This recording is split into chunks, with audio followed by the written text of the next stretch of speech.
দেশ জুড়ে চিরুনি অভিযান শুরু করেছে বাংলাদেশের পুলিশ। তারা বলছে নাশকতাকারীদের ধরার জন্যই তাদের এই অভিযান। সোমবার ঢাকা মহানগর পুলিশের অতিরিক্ত কমিশনার হারুনুর রশিদ জানিয়েছেন যে কোটা সংস্কার আন্দোলনকে কেন্দ্র করে সংঘাত, সংঘর্ষ, হামলা, ভাঙচুর, অগ্নিসংযোগের ঘটনায় জড়িতদের চিহ্নিত করে তাদেরকে খুঁজে বের করে মামলা দায়ের করা হচ্ছে। এর আগে রোববার নাশকতাকারীদের ধরতে রোববার থেকেই দেশব্যাপী চিরুনি অভিযান শুরু হয়েছে এবং নাশকতাকারীদের ধরিয়ে দিলে তাদের জন্য পুরস্কারও ঘোষণা করেছেন বাংলাদেশের পুলিশের মহাপরিদর্শক চৌধুরী আবদুল্লাহ আল মামুন। তিনি এটা গত রোববারেই জানিয়েছিলেন।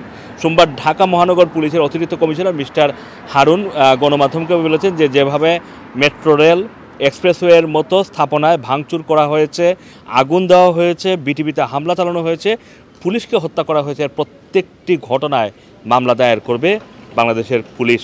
আর তিনি জানিয়েছেন এই ঘটনায় জড়িত সন্দেহদের একটি তালিকাও তৈরি করছে তারা।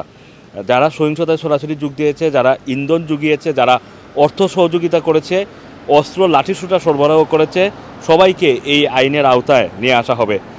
তিনি আরও বলেন যেসব তাণ্ডব চালানো হয়েছে এর কোনোটাই শিক্ষার্থীরা করেনি।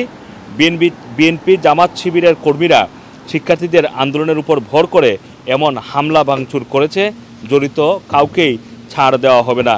তবে এখন পর্যন্ত কতগুলো মামলা দায়ের করা হয়েছে অথবা কতজনকে গ্রেফতার করা হয়েছে এই বিষয়ে কিন্তু মুখ খোলেননি পুলিশের প্রধান, গোয়েন্দা পুলিশের প্রধান হারুনুর রশিদ। এদিকে রোববার পুলিশের মহাপরিদর্শক চৌধুরী আবদুল্লাহ আল মামুন বলেছেন যে ধ্বংসযজ্ঞে জড়িত নাশকতাকারীদের ধরতে দেশব্যাপী চিরুনি অভিযান শুরু হয়েছে। রোববার রাজারবাগ কেন্দ্রীয় পুলিশ হাসপাতালে আহত পুলিশ সদস্যদের দেখতে গিয়ে সাংবাদিকদের তিনি এই কথাগুলো বলেন। এছাড়া নাশকতাকারীদের ধরিয়ে দিলে পুরস্কার দেওয়া হবে বলেও জানান তিনি। এজন্য তথ্য প্রদানকারীদের পরিচয় গোপন রাখা হবে এমন নিশ্চয়তা দিয়েছেন তিনি। তবে এই সহিংসতায় যাদের প্রাণ গিয়েছে, এখন পর্যন্ত বাংলাদেশে দৈনিক প্রথম আলোর হিসাবে 174 জন মানুষের প্রাণ গিয়েছে। আর ডক্টর ইউনূস তার বিবৃতিতে দাবি করেছেন 200 মানুষের প্রাণ গিয়েছে। এই যে হত্যাগুলো হয়েছে এই সংঘর্ষে যারা নিহত হয়েছেন তাদের বিচারের ব্যাপারে কি করবে সেটা নিয়ে বাংলাদেশের পুলিশের পক্ষ থেকে কোনো বিবৃতি দেওয়া হয়নি। তবে সরকারের পক্ষ থেকেও এখন পর্যন্ত তেমন কোনো স্পষ্ট বিবৃতি আসেনি। যারা আন্দোলনকারী ছিলেন, সমন্বয়কারী ছিলেন, তারা কিন্তু এই হত্যাগুলোর বিচার দাবি করেছেন।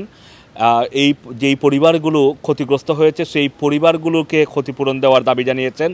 বাংলাদেশের প্রধানমন্ত্রী শেখ হাসিনাকে প্রকাশ্যে জাতির কাছে ক্ষমা চাওয়ার জন্য তারা আহ্বান জানিয়েছেন। এর পাশাপাশি বাংলাদেশের 2 জন প্রভাবশালী মন্ত্রী, তাদেরকে দল থেকে পদত্যাগ করতে হবে, একই সাথে তাদেরকে মন্ত্রিত্বের দায়িত্ব থেকে পদত্যাগ করার দাবিও তারা জানিয়েছেন। এই 2 জন হচ্ছেন ওবায়দুল কাদের চৌধুরী, সড়ক মন্ত্রী এবং আওয়ামী লীগের সাধারণ সম্পাদক। এছাড়া আরেকজন হচ্ছেন স্বরাষ্ট্রমন্ত্রী আসাদুজ্জামান কামাল। এর পাশাপাশি সারা বাংলাদেশের ক্যাম্পাসে ছাত্রলীগের রাজনীতি নিষিদ্ধ করার নিশ্চয়তা ঘোষণাও চায় সরকারের কাছ থেকে।